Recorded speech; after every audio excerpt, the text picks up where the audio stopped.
আমাদের এই দেহটা পঞ্চভূতের দ্বারা তৈরি। পঞ্চভূত কি? হ্যাঁ, ক্ষিতি, অপ,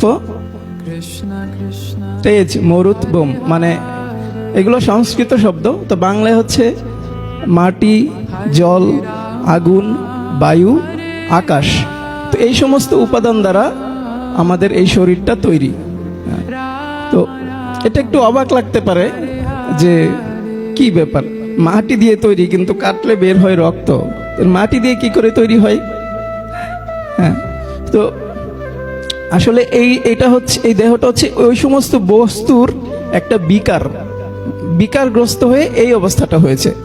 যেমন দুধ একটা তরল সাদা একটা পদার্থ, কিন্তু দুধটা জাল দিতে দিতে ঘন হয়ে যায়, আর আরও ঘন হতে হতে এটাকে যদি আবার একদম শুকানো হয় তখন গুঁড়ো গুঁড়ো পাউডারের মতো হয়ে যাবে একবারে, তাই না?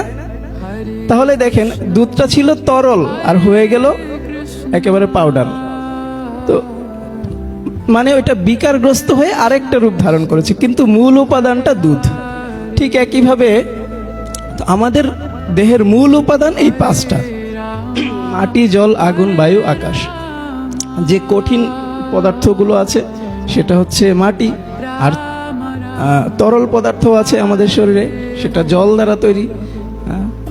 বাতাস চলাচল করছে আমাদের শরীরে, বাতাস চলাচল না করলে রক্ত চলাচল হবে না, নিঃশ্বাস নিতে পারবো না। তারপর হচ্ছে আকাশ, মানে শূন্য স্থান, ফাঁকা স্থান আছে আমাদের শরীরে। আর কি?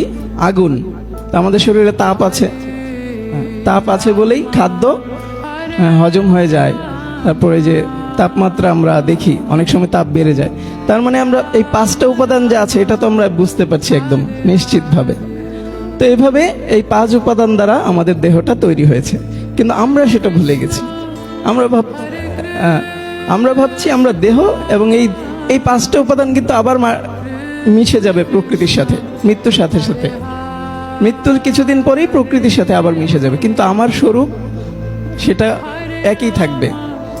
এখন কেউ গাড়ি চালায়, তো গাড়ি আর ড্রাইভার দুইটা কিন্তু আলাদা সত্তা।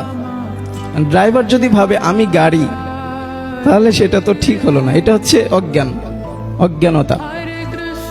তো ঠিক একইভাবে দেহটা হচ্ছে গাড়ির মতো, আর আত্মা হচ্ছে ড্রাইভারের মতো বা চালকের মতো। তো ঠিক যেমন চালকের ভাবা উচিত নয় যে আমি গাড়ি, একইভাবে এই আমি আত্মা, আমার ভাবা উচিত নয় যে আমি এই দেহ থেকে আমি স্বতন্ত্র কোনো একটা সত্তা। তো এই বিষয়টা আমাদের সব সময় মাথায় রাখতে হবে।